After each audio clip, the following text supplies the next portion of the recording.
우리가 당연하게 여겼던 예술의 근간을 완전히 뒤흔들어버린 미술계 최고의 미스테리를 해독해 볼 겁니다. 마르셀 듀샹 본인이 남긴 진짜 흥미로운 고백 하나부터 살펴볼게요. 상상해보세요. 혁명적인 예술 장르를 창시한 사람이 정작 자기 자신도 그게 도대체 뭔지 완벽하게 설명을 못하겠다고 말하는 겁니다. 아니, 창시자마저도 명확하게 규정하지 못한 이 사물들의 진짜 정체는 도대체 뭘까요? 이 비밀의 실마리를 풀려면 말이죠. 수십 년 동안 사람들이 철석같이 믿어온 거대한 환상부터 와장창 깨뜨려야 합니다.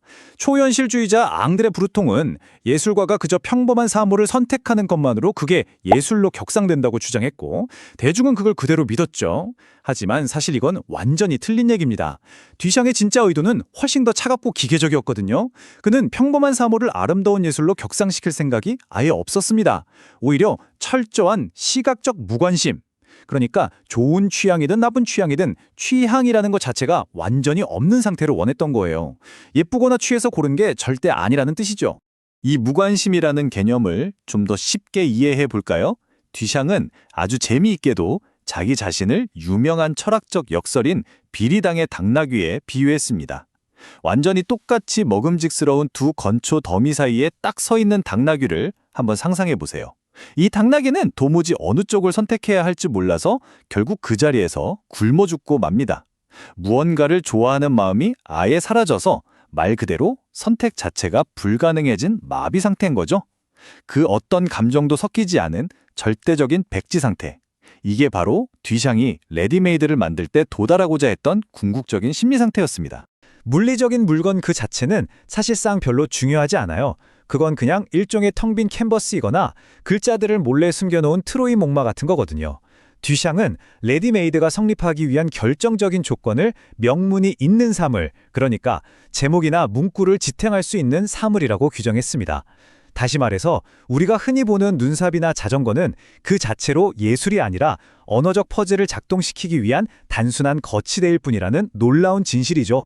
듀샹이 사물에 붙인 제목들을 일반적인 예술작품의 제목들이랑 비교해보면 이 놀라운 차이가 확연히 드러납니다. 보통 사과가 있는 정물화 같은 제목은 눈앞의 그림을 아주 친절하게 설명해 주잖아요.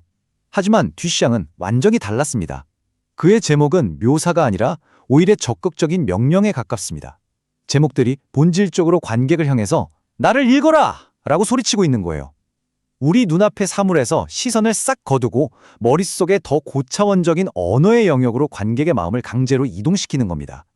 우리는 이제 단순한 관람객이 아니라 숨겨진 문장을 해독하는 독자가 되는 거죠. 이 기발하고도 혁명적인 생각의 기원을 추적하기 위해서 우리는 잠시 타임머신을 타고 1912년의 프랑스 파리로 돌아가 봐야 합니다. 그곳의 한 특별한 연극 무대에서 이 모든 것이 시작됐거든요. 당시 듀샹은 레몽 루셀이라는 작가의 연극을 보고 진짜 망치로 머리를 한 대 맞은 것 같은 엄청난 충격과 영감을 받았습니다. 루셀의 작업 방식이 어땠냐면요. 프랑스어로 당구를 뜻하는 빌라르와 약탈자를 뜻하는 필라르를 떠올려 보세요. 발음은 진짜 미세한 소리 하나 차이로 거의 똑같은데 그 단어가 품고 있는 의미의 세계는 완전히 다르잖아요. 듀샹은 이렇게 소리가 거의 일치하는 단어들의 미세한 차이를 조작해서 전혀 다른 현실을 창조해내는 그 언어의 연금술에 완전히 매료되어 버린 겁니다. 그리고 여기서 듀상 세계관의 진짜 하이라이트 중 하나인 앵프라맹스, 즉 초박빙이라는 극미세의 개념이 탄생합니다. 루셀이 단어의 발음 차이로 장난을 쳤다면 듀샹은 이걸 물리적 현실에 그대로 적용한 거죠. 앵프라맹스를 우리 일상에서 한번 찾아볼까요? 누군가 방금 일어난 의자에 남아있는 아주 희미한 온기라던가 벨벳천을 걸 반대 방향으로 싹 쓸어내릴 때 나는 그 미세한 소리 같은 것들입니다. 거의 존재하지 않을 정도로 얇은 틈이죠. 동네 철물점에 있는 평범한 소변기랑 미술관에 놓인 예술작품 샘 사이의 차이도 결국 이 앵프라맹스에 불과합니다. 물리적으로는 완벽히 똑같은 사물이지만 미세한 맥락의 차이가 모든 의미를 완전히 뒤바꿔버리는 겁니다.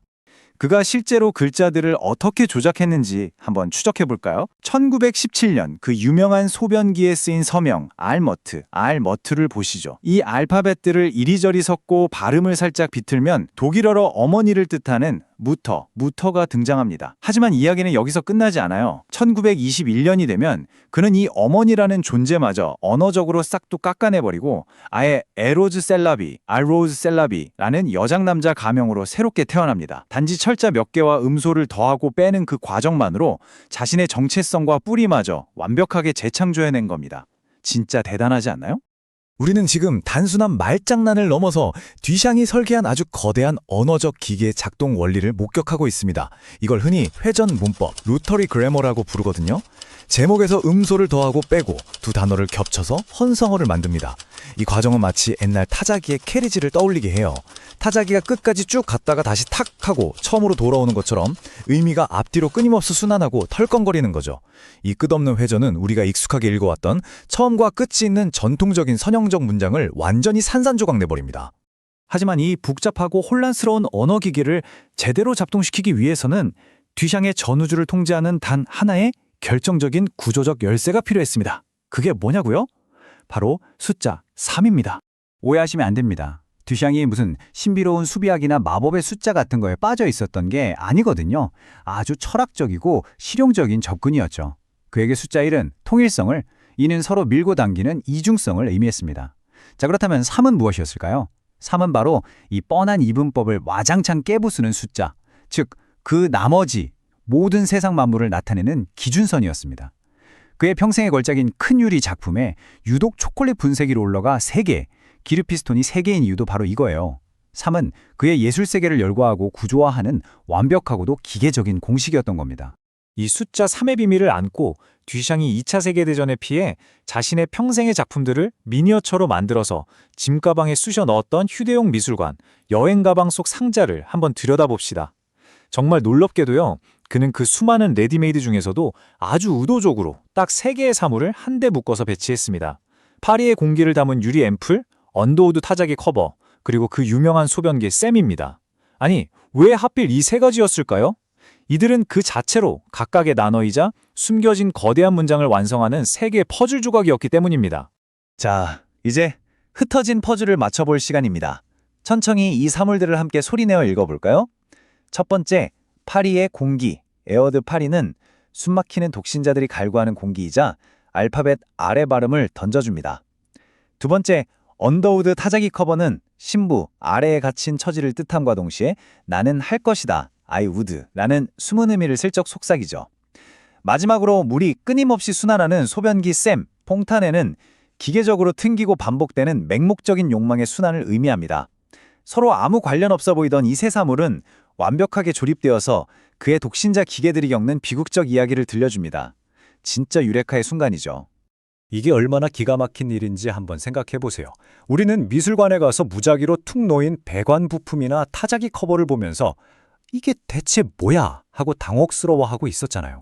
하지만 사실 우리는 아주 세밀하게 짜인 한 편의 소설을 보고 있었던 겁니다. 이 레디메이드들은 단순한 사물이 아니에요. 우리 눈앞에 너무나 뻔뻔하고 당당하게 숨어있던 시적이고 시각적인 문장이었던 거죠.